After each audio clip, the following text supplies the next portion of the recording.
Hey there everybody, Eric from Outer Limitless coming at you today with another video. Now in today's video, part 2 of my Heybike Mars mini series. This here is more actual field use. The first video, more on the first impressions, an unboxing video, the basic setup, and then kind of going through the features. But today, we're getting into the details. Out here today in the woods, this beautiful location.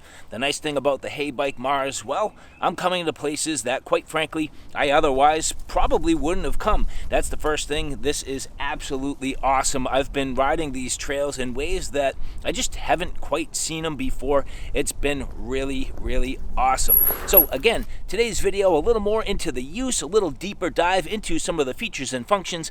But with that said, I have a whole bunch to do and a whole bunch to share with you. And if you're interested in seeing a little bit more about what I'm about to get into, do me a favor, stay tuned.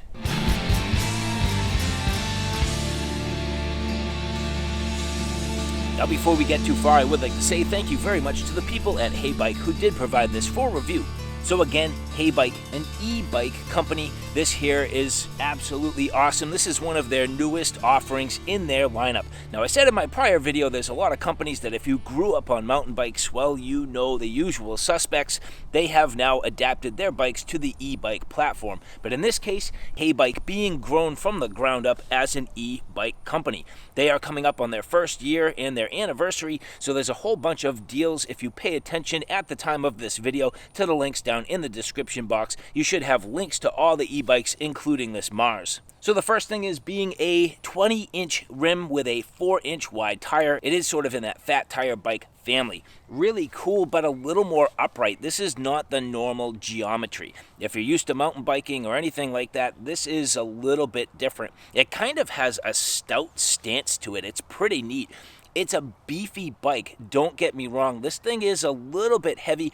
At around 66 pounds, it's definitely got some weight and some girth, but after riding it for a while, both in the urban setting, but also here in the woods, it definitely has reasonable maneuverability and decent handling. So I felt secure the entire time. I've never felt out of control. I felt as though I've had good positive control over the bike, even though the geometry's not what I've traditionally been used to. And so the riding covered in this particular video is more suitable for, I would say, your average user, somebody who might be getting into e-bikes for the first time. So maybe you're using this bike to get out into the urban environment, how you'd use this to get around, sort of maybe a local downtown, take it for little sort of A to B type of trips, just enjoy getting outside, or maybe you want to get a little bit further into the adventure, get out into the woods, do some easy mountain biking, and even more so, the transitions in between. That's my first impression of this bike. The first thing is transitioning from pavement to the off-road has been awesome. I love that. The thing about this e-bike, it definitely gives you that feeling of a little bit of freedom. It's not a motorcycle. It's not completely a pedal bike. It's right in between. So you get the best of both worlds where you kind of feel like you're able to kind of dip between some tight little areas, yet almost maintain speeds in ways that you otherwise haven't. And that's exactly what I'm getting with this Heybike Mars. That little bit of a rush, that nice sort of zippy feel, that little bit of a throttle feel, yet at the same time, the maneuverability of a bike, it's just really cool and for me, a unique experience. So now let's talk about the display. You do have many different modes, so as you push the mode button, you can cycle between the different modes. Now even furthermore, you can get into some advanced settings. So you can set your max speed and you can set your pedal assist. So there's a bunch of settings as you get into this. There's a bunch of different ways that you can tweak this out depending on what your objectives are. It's definitely flexible and it goes pretty deep. So you do need to pay pretty close attention to the instructions to make sure that you're able to get this set up the way that you want. Now the other thing I find very interesting is the ability to dip between your pedal assist modes and sort of your own, leg power, but then also getting on the throttle. I found I've been able to maneuver the bike in ways that I haven't been able to maneuver your traditional pedal bikes. For example, sometimes you get your feet in just awkward positions, you're trying to get yourself started, well, just push on that throttle and you're going. Another perfect example is, well, quite frankly, trying to cross the street. Not only do I have to get my feet on the pedals and up on the seat to cross the street, sometimes it can be a little cumbersome. Well, not on the e-bike. Just simply get into position, wait for an opening, sit on that throttle, press the button down, and the bike starts to move, then get your feet on the pedals and start to pedal. It's awesome having that little bit of assist. It actually keeps it safer in a number of scenarios. Now off the bike, there's a walking mode. It's interesting and unique where if you hold down the button for a couple of seconds off the bike, it will actually start a walking mode, and it'll use the motor just to kind of push the bike along. Now I did find it was a little underpowered at times for my need to sort of push up a little more rugged terrain, but at the same time it would do it, and it definitely helps where the bike is 66 pounds. That's fairly heavy, so having a little bit of an assist definitely beneficial. So when we talk about the drivetrain, it is something that for a novice, I am trying to get used to. And that's the way it sort of works, the overall sort of philosophy, the science and engineering behind it. First thing you need to consider, this has a 500 watt rear hub. This hub here, an electric hub, this is essentially 500 watts, but that's considered to be continuous power. That has to do with its ability to sort of sustain that 500 watts, not overheat, not fully stress, and really handle the load. So 500 watts is considered continuous, yet it can peak above that. Basic math says that if you take your volt, so a 48 volt battery at 12.5 amp hours, you should have roughly around 600 watts of total power. But at the same time, I've also been, spinning the wheel, I've been cranking, and I've found that the actual watt output does go higher than 600. So cruising along here, I am in 7th gear, and then power setting 9. Going at a fairly easy pace, nothing too difficult. Just kind of cooking along here about just shy of 20 miles an hour. Now the rear hub making about 540 watts. Just cruising on the road here, full throttle, going uphill. This is pushing 688 watts at roughly about 17 miles an hour. It's not the biggest grade, but at the same time, pretty steep. I mean, for a paved road, you can tell it's definitely putting some stress on the motor. Not a bad thing. Just pointing out that, obviously at this point it does push more than 600 watts.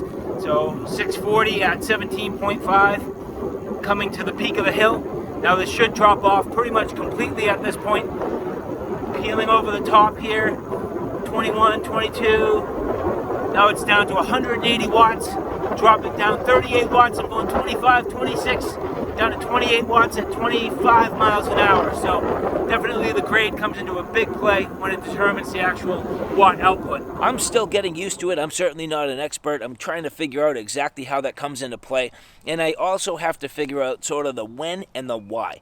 It seems as though the maximum amount of power is simply when you're going uphill. You would think that makes sense. That's when it needs the most power. That's when it needs to actually push the bike up the hill with your weight, with the bike's weight, and at the incline that you're going up.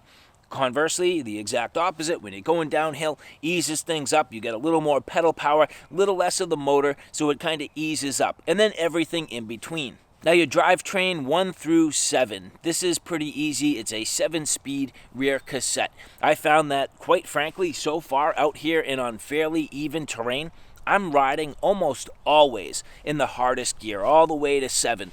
That motor helps to make up some of the sort of low-end torque you need to get up to speed. So I find I'm kind of cruising through here. I mean, just cooking down the trails, good speed, faster than I've ever kind of ridden through these trails continuously because I get the benefit of that electric motor.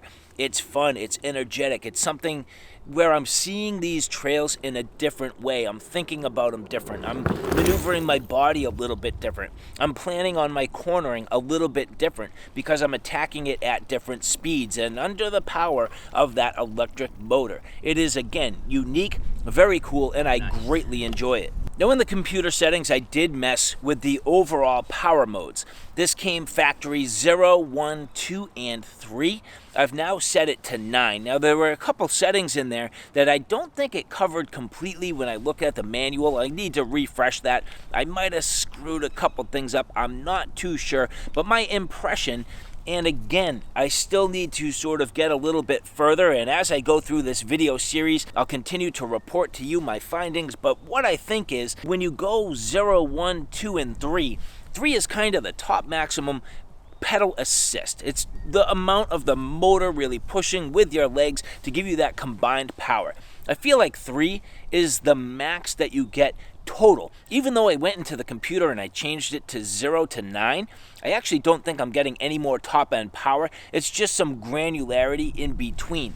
So, you know, whether or not it's sort of subdividing the overall power ranges differently, I'm not too sure. I feel as though the maximum output is just what it is, regardless of the settings in the computer, but again, more to be found later on. Now, as far as the range, so far I'm probably maybe a third to a half of the way through this battery. So I'm, again, continuing to learn, continuing to gain some impressions. I've put a number of miles on this so far, both between the road and the urban environment, and now here in the wilderness, in the mountain biking scenario. Pretty much open trails, not too much rugged terrain, you know, really more like fire roads and double tracks, and again, more of that riding conducive to what your typical rider might get into if you're looking to invest into an e-bike. Not more advanced. We're going to cover more advanced riding a little bit later on, but in terms of the overall distance, you should get around 48 miles if you're leveraging pedal assist. You should get about 37 miles if you use the throttle fully electric, and then everything in between.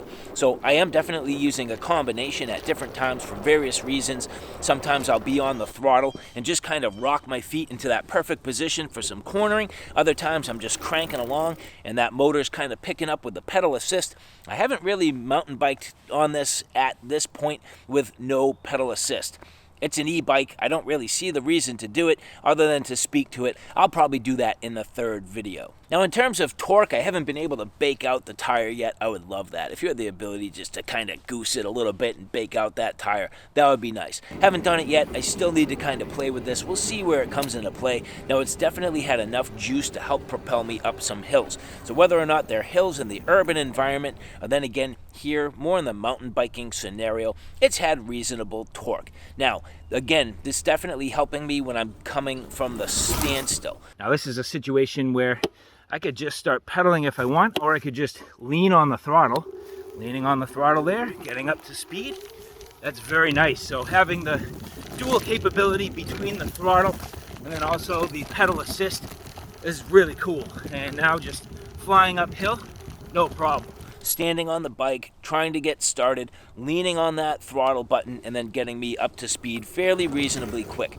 Not incredibly fast, but at the same time, good enough to get up to speed reasonably. It's fun, it's enjoyable, it's ample. I definitely enjoy it. This Heybike Mars is awesome. Now, for the most part, I find that the braking is sound. I can pretty much stop for the most part whenever I need. It might be a little bit mushy at times, simply because it is mechanical disc brakes. They're not hydraulic, but they're still pretty good. I mean, mechanical disc brakes certainly better than a lot of options out there, so I like it. I think that overall the braking seems to be pretty responsive. You can hear a little bit of squeak in the rear brakes. The front, not so much. Now, I was pulling those literally all the way in, front brake all the way in. I mean, I'm pulling that to the handle and it's stopping. So there could be some adjustments to be made, but generally speaking, very good. You can hear there on the back, just a little bit loud, a little bit noisy. That is just the nature of disc brakes anyway. It doesn't matter if they're hydraulic or if they're mechanical. Uh-oh. But either way you go, definitely disc brakes are gonna make some noise.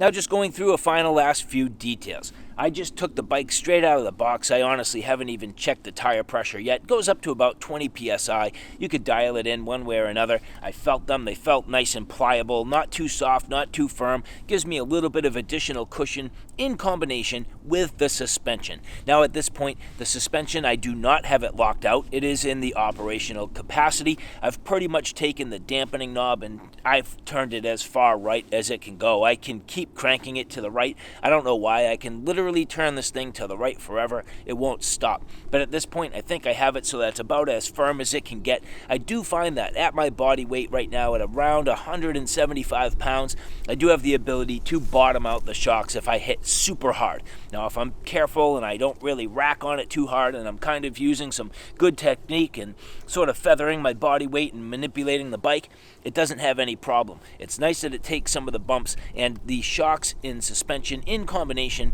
with with the tire pressure on that 4-inch tire, definitely sweet. And then the seat post, doing a great job. It's a little bit of a suspension seat post, definitely nice to absorb some of those bumps while I'm sitting down. Now again, being sort of in that mountain bike scenario and mountain bike mentality, I find a lot of times I'm standing off of the pedals and letting the bike float beneath me, but at the same time you can't always do that, so having that little bit of suspension on the seat post is nice. And last but not least, this does have lighting. Again, the lighting, I'd say mostly ample. It's not going to completely illuminate your way around town all the time. It's not going to be the best overall lighting for like really lighting up your scenario. I probably wouldn't trust it here in the mountain biking scenario. However, you definitely could add additional lights to this if you so choose, but the lighting that it comes with is definitely quality for safety. It is ample to the point where somebody's going to see you. If you're riding this on the road, if it's in the evening, you get a little bit of that headlamp, you get that tail light,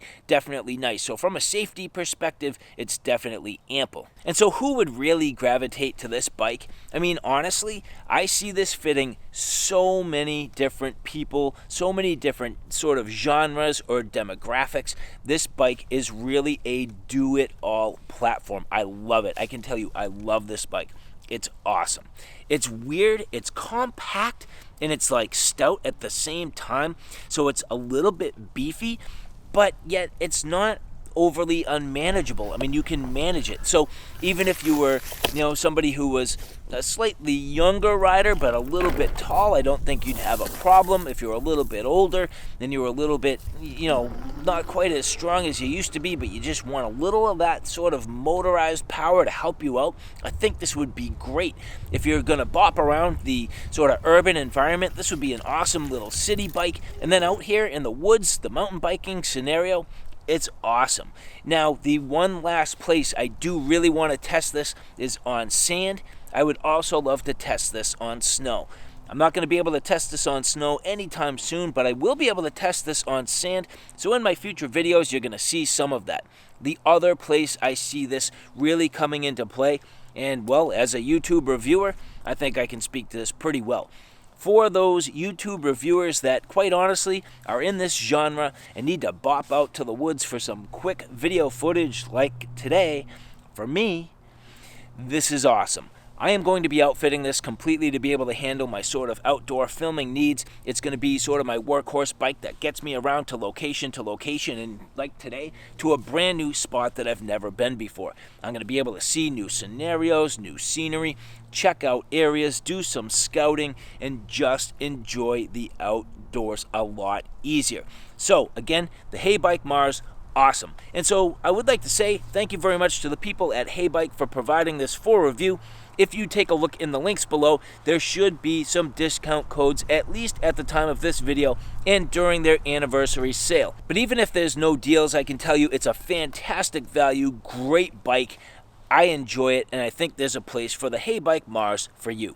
And if you like this content, do me a favor, take a look at my Outer Limitless 2 channel, which is more on the tactical and firearm side of things. At this point, that channel's growing quickly. I have a ton of videos up there, so if you like what you see here on Outer Limitless, do me a favor and check me out on Outer Limitless 2. So alright guys, thanks for stopping by. I hope you liked what you saw. I hope you found it a little bit informative. If you like what you saw, please like, share, and subscribe. And as always, thanks for stopping by. Take care now. I'll see you soon.